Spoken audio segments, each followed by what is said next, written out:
Milei has spoken on feminism a number of times. This is a clip of him talking about feminism in Davos in 2025. We move from the concept of freedom as the fundamental protection of the individual against the intervention of the tyrant to the concept of liberation through state intervention. On this foundation, wokeism was built, an ideology of monolithic thinking upheld by various institutions, whose purpose is to penalize dissent. Feminism, diversity, inclusion, equity, immigration, abortion, environmentalism, gender ideology, among others. These are all various heads of the same beast, aimed at justifying the state's expansion through the appropriation and distortion of noble causes. Let us look at some of these.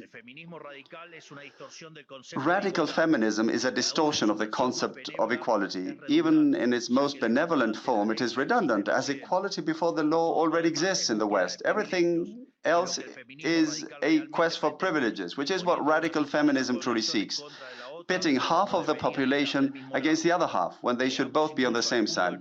We have even got to the point of normalizing the fact that in many supposedly civilized countries, if you kill a woman, it is called femicide, and this carries more serious punishment than if you kill a man, simply based on the sex of the victim, legally making a woman's life be worth more than that of a man. And that they carry the banner of the gender-based wage gap, but when you look at the data, it is clear that there is no inequality for the same work, but rather that most men tend to choose better-paying professions than most women. However, they don't complain about the fact that most prison inmates are men, or that most plumbers are men, or that most victims of robbery or murder are men, let alone the majority of people who have died in wars.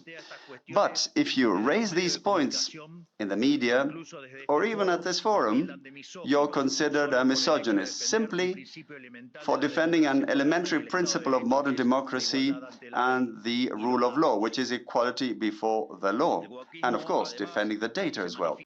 Milei points out that feminism is not a quest for equality before the law, but it's for special privileges, and destroys the wage gap theory with data. In this next clip, Milei explains that they eliminated the Ministry of Women, which was just an organization to push leftist ideology and conformity.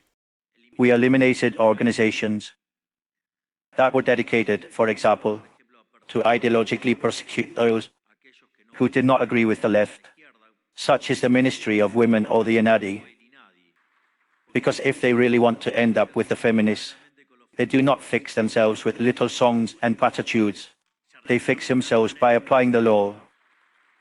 And that is how we eliminated the public sector. In this next clip, Milei points out the hypocrisy of the UN Committee to End Discrimination Against Women.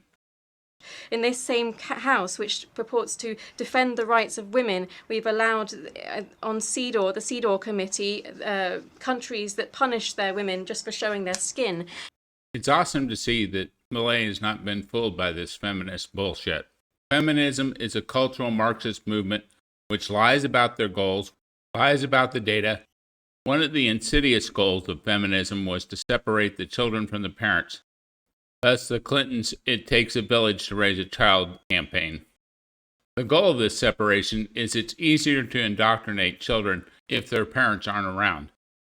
Every totalitarian state wants women to work for this reason while they're pretending they are for women's rights.